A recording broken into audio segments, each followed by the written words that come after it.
नमस्कार, स्वागत है आपका संसद टीवी की खास पेशकश संवाद में। मैं हूं कृति मिश्रा। मेरे साथ हैं बेहद खास मेहमान, देश के टेक्सटाइल्स मंत्री गिरिराज सिंह जी। सर नमस्कार, स्वागत है आपका संसद टीवी में। सर, सबसे पहले बात की जाए ग्लोबल हेडविंड्स की, ग्लोबल टैरिफ वॉर की, ग्लोबल ट्रेड वॉर की। अगर टेक्सटाइल्स इंडस्ट्री की बात करें हम भारत की, तो हम मेजर प्लेयर हैं एक्सपोर्ट मार्केट में।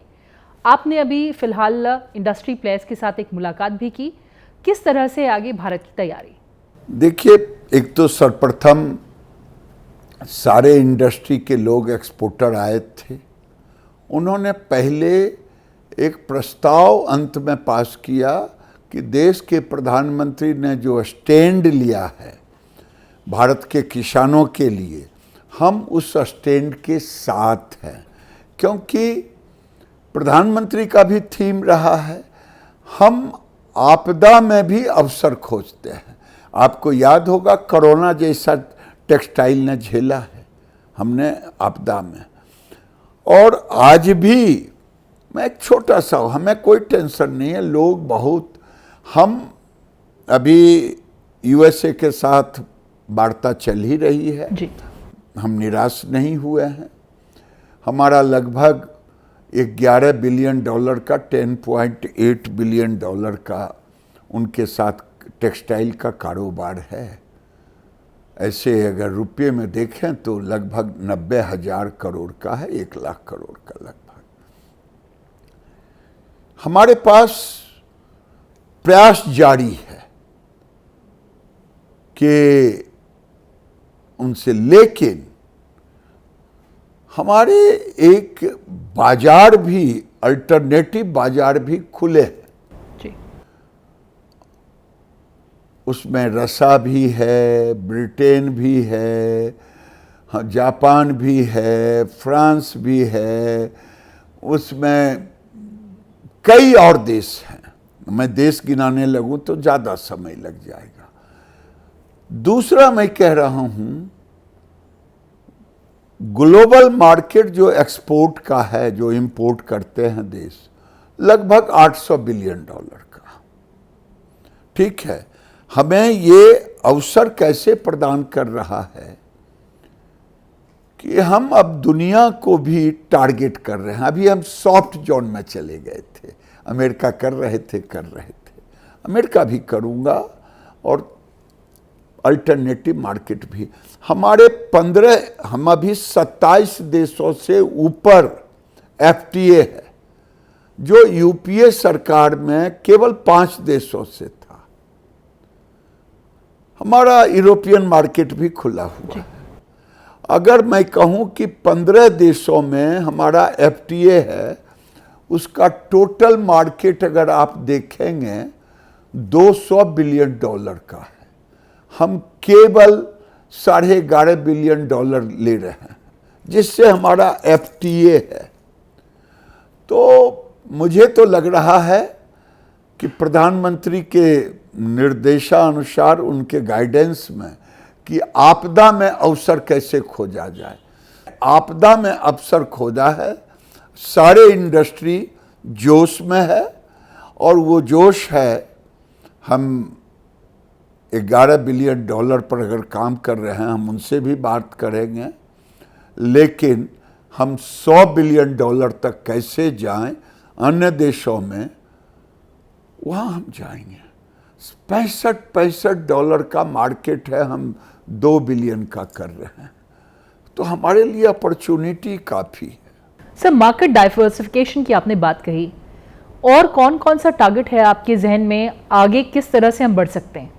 अगर आप केवल एक्सपोर्ट को टेक्सटाइल मानती हैं, एक्सपोर्ट हमारा प्राथमिकता है, लेकिन भारत में हमारा डोमेस्टिक मार्केट बहुत ज़बरदस्त है। कई लोग इसीलिए एक्सपोर्ट में नहीं जाते, डोमेस्टिक मार्केट को ही लेते, क्योंकि जिस देश में 2 करोड़ बच्चे प्रति वर्ष पैदा लें, हमें उनको भी तो कपड़ा देना है। अभी आपको कोई दिखाई देगा बच्चा या बूढ़ा जो बिना वस्त्र का रहे? तो हम देश के वस्त्र की पहले चिंता करते हैं, तब हम एक्सपोर्ट को करते हैं। अभी हमने 2030 तक का प्लानिंग किया है। अभी लगभग 13 से 15 मिलियन टन फाइबर, उसमें सिंथेटिक भी है, बेसकोस भी है, नेचुरल भी है। लेकिन अगर हम 2030 तक जाएंगे तो हमें 10 मिलियन टन और एडिशनल की जरूरत पड़ेगा, यानी 25 मिलियन टन। तो 25 मिलियन टन में एमएफ में भी बढ़ेगा, 4 मिलियन टन हम नेचुरल में भी जाएंगे।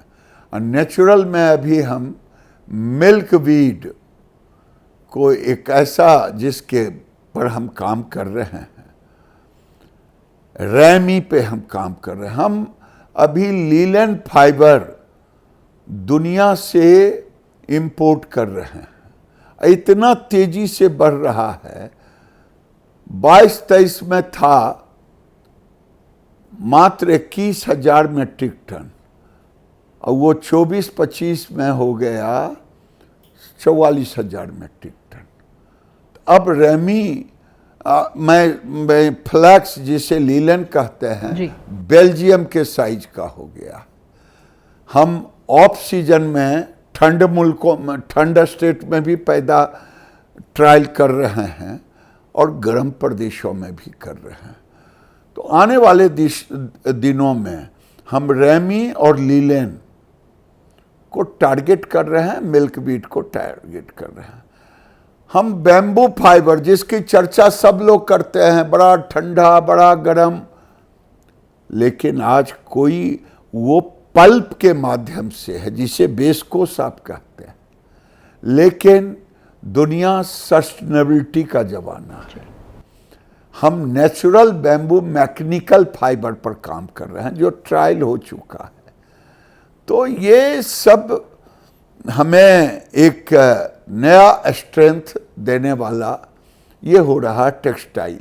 टेक्सटाइल मार्केट अगर आप देखेंगे, अभी हम लगभग 40 बिलियन एक्सपोर्ट कर रहे हैं। 176 का है जो बढ़कर के डोमेस्टिक का ज़्यादा बढ़ रहा है। तो लगता है कि अब हम 180 के करीब पहुंच रहे हैं, जिसमें 60 से 65 बिलियन हम 10 साल में बढ़ा है, केवल डोमेस्टिक में। तो हमारे पास ऑप्शन बहुत है और हमने ये भी तय किया है, अभी 4.5 करोड़ लेबर लगे हैं, हम 6 करोड़ लोगों को एम्प्लॉयमेंट देंगे 2030-31 में। तो ये मेरा टारगेट फिक्स है। और आपको जान करके खुशी होगा कि हम जूट पर भी उसी तरह काम कर रहे हैं। जूट भी हमारा लगभग 1.5 मिलियन टन का मार्केट साइज है। जूट को अगर हम दिखाएं तो आपको, हमने कारपेट बनाया है जूट को, जूट का स्वेटर बनवाया है।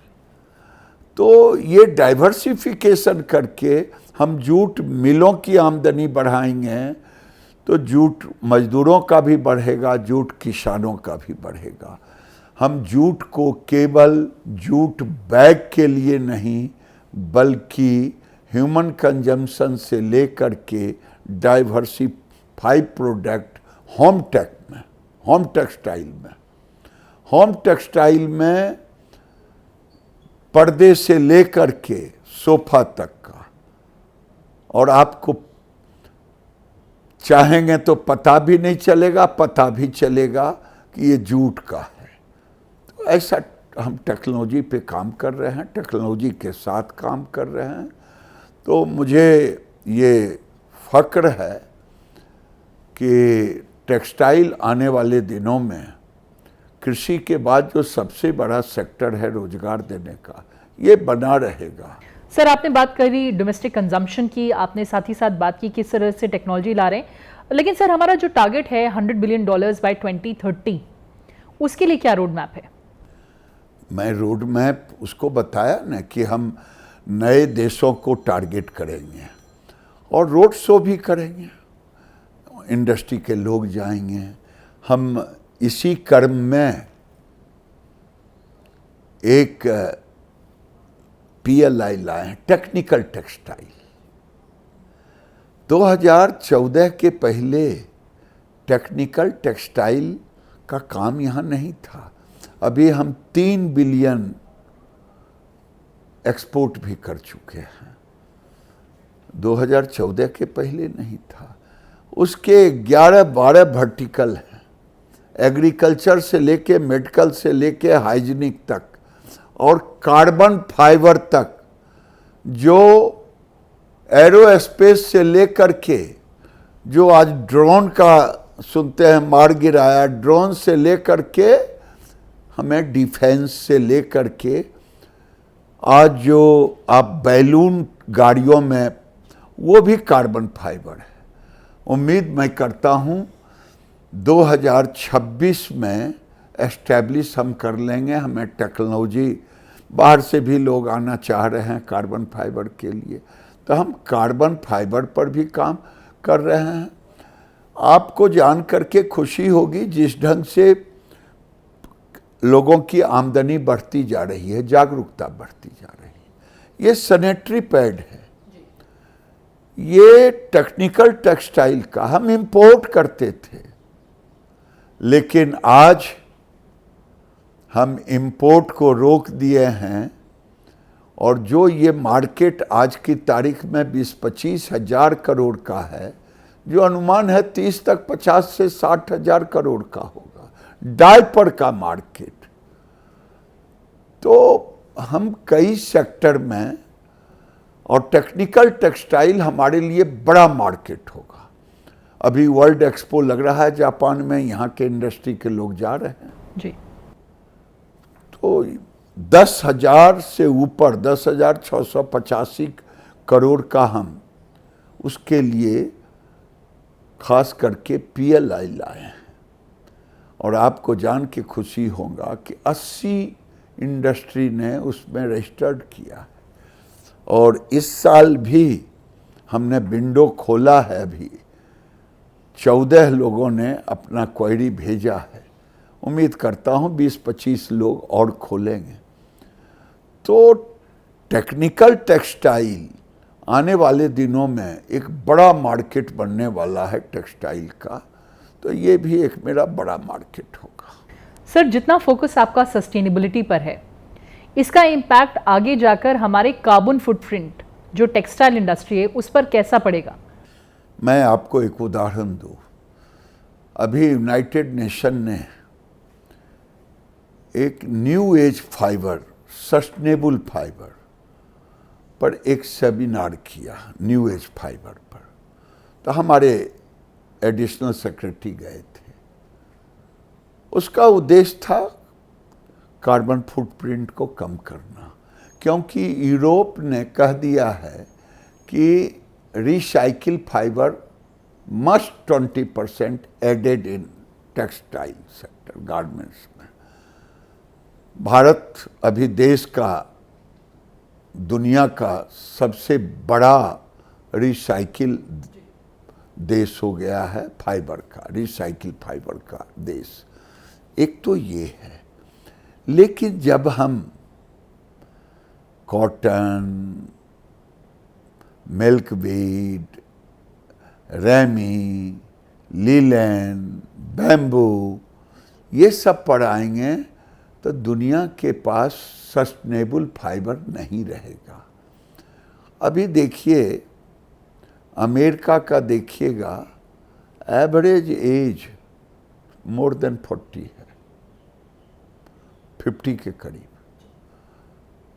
जर्मनी का यही है, जापान का ही है, यूरोप में लगभग यही है। चाइना का 40 हो गया, वियतनाम भी अब बढ़ रहा है। भारत अभी 40 साल तक नौजवान देश बना रहेगा।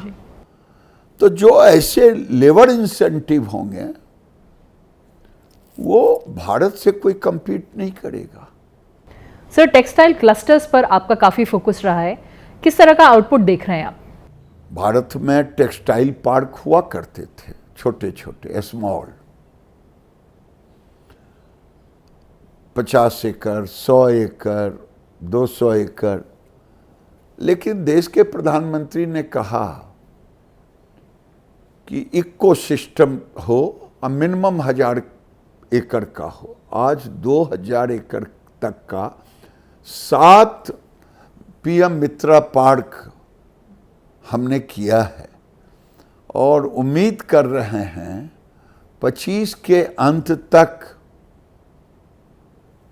7 मित्रा पार्क में 4 तो लगभग अब उसमें इन्वेस्टर आना शुरू हो गए हैं, जैसे महाराष्ट्र है, तेलंगाना है, मध्य प्रदेश है, इन सब में आना शुरू हो गया है। सूरत है, अभी कर्नाटक थोड़ा पीछे है, यूपी भी तैयारी कर रहा है। तो ये 7 पीएम मित्रा पार्क जो पूरे इकोसिस्टम होगा, वहाँ फाइबर भी होगा, वहाँ गारमेंट भी होगा, वहाँ प्रोसेसिंग भी होगा, वहाँ स्पिनिंग भी होगा, वहाँ फैब्रिक भी होगा, वहाँ सारे चीज रहेंगे। तो ये एक सबसे बड़ी, और वहाँ भी ग्रीन एनर्जी से युक्त रहेगा, ये सबसे बड़ी खासियत है। ग्रीन एनर्जी से युक्त रहेगा। आप कार्बन फुटप्रिंट की बात कर रही थी, आज हम दूसरी तरफ हैंडलूम को एंटरप्रेन्योर बेस कर रहे हैं, क्लस्टर बेस कर रहे हैं। हमने एक अनाउंस भी किया आईआईटी दिल्ली के साथ मिलकर के, अगर 1 स्क्वायर मीटर कपड़ा हैंडलूम में बनाते हैं, 1 स्क्वायर मीटर कपड़ा मिल में बनाते हैं पावरलूम में, तो अभी आ रहा है 1.4 से 6 हैंडलूम में, अब 5.49 आ रहा है पावरलूम में, जिसमें 65% है, क्या है, वो डाई करते हैं तो वुडन फायर से डाई करते हैं। अब हम उसको सोलर बेस कर रहे हैं एनर्जी पे, तो सोलर बेस एनर्जी कर देंगे तो 67% मेरा इसी से, तो एकदम zero water footprint, zero carbon footprint, less than उस पर आ जाएगा। सर, चलते चलते एक पर्सनल सवाल। सर, आपका लंबा अनुभव रहा है मिनिस्टरशिप में, अगर हम कहें कि रूरल डेवलपमेंट मंत्रालय हो, एमएसएमई हो, खादी में आपने बहुत इनोवेशन किया है, मंत्रिमंडल में जाना जाता है कि आपका बहुत ज़्यादा फोकस रहता है इनोवेशन में। टेक्सटाइल मंत्रालय की अगर बात की जाए तो सबसे बड़ा इनोवेशन अभी तक का क्या रहा है? टेक्सटाइल में सबसे बड़ा इनोवेशन रहा, मेरा लक्ष्य है कि जूट मिल मजदूरों की छटाई ना हो जी, और जूट मिल मालिकों की आमदनी बढ़े और हम सस्टेनेबल प्रोडक्ट लेके दुनिया के सामने जाएं। तो हम जूट में बड़ा काम कर रहे हैं, जो आपको पहले कहा। एक तो ये इनोवेशन है जिसमें स्वेटर भी बना रहे हैं, कारपेट भी बना रहे हैं इनोवेशन में। उसी तरह से जो हमने आपको ये न्यू एज फाइबर नाम दिया है, जिसमें मिल्कवीड है। अब मिल्कवीड दक्षिण भारत के लोग अलग अलग काम कहते हैं, महाराष्ट्र के लोग रुई कहते, यूपी के लोग कहीं गुजरात के लोग आंकड़ा कहते, कहीं उसे मदार कहते, कहीं आंक कहते। उसको हम एक कॉमर्शियल एस्पेक्ट दिए हैं। वो पश्मीना से पतला है और वो उलन से गर्म है। सियाचिन ग्लेशियर में भी उसके स्लीपिंग बैग -30-50 तक काम करता है। तो ये दुनिया के लिए, अभी मैं एक गंगा एकरा वूल लुधियाना के साथ मिलकर के 20% मैरिनो वूल में मिलाया, दुनिया के बायर ने उसे $2.5 अधिक दाम दे के लिया। तो हम किसान को देख रहे हैं। अभी निट्रा एक ऑर्गेनाइजेशन है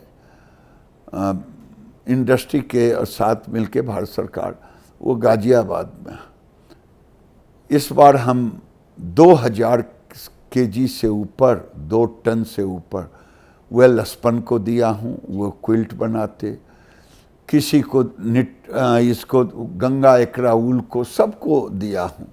जो आगे हम मार्केट वो खोज रहे हैं। जब तक इंडस्ट्री, इधर 10 एकड़ लगाया हूँ जिससे हम एसेस कर चुके हैं कि किसान को 1 से 1.5 लाख पहला साल, दूसरे साल से लगातार 2 लाख प्लस में कैसे जाए। उसी तरह से जूट में, उसके जूट के प्रोडक्ट को फिनिश करने, रेमी को फिनिश करने, ये फ्लैक्स को जिसे लीलन आप कहते हैं, ये मेरा सबसे बड़ा इनोवेटिव, नहीं गर्व की बात है कि ये 20-25 साल से फाइबर पे काम नहीं हुआ। देश के प्रधानमंत्री ने मुझे कॉटन मिशन दिया है और ये कॉटन मिशन दुनिया 2200 kg प्रति हेक्टेयर पैदा कर रहा है, हम 450 kg पर है कॉटन में। और मैं डंके की चोट पे कहता हूँ, प्रधानमंत्री ने मुझे 2030-31 दिया है, मैं 27-28 तक में ही डबल कर दूंगा। ये भी मेरा इनोवेशन है। बिल्कुल सर, उस पॉजिटिव नोट पर बहुत बहुत धन्यवाद हमसे बात करने के लिए और अपना पर्सपेक्टिव हमारे सामने रखने के लिए। बहुत बहुत धन्यवाद।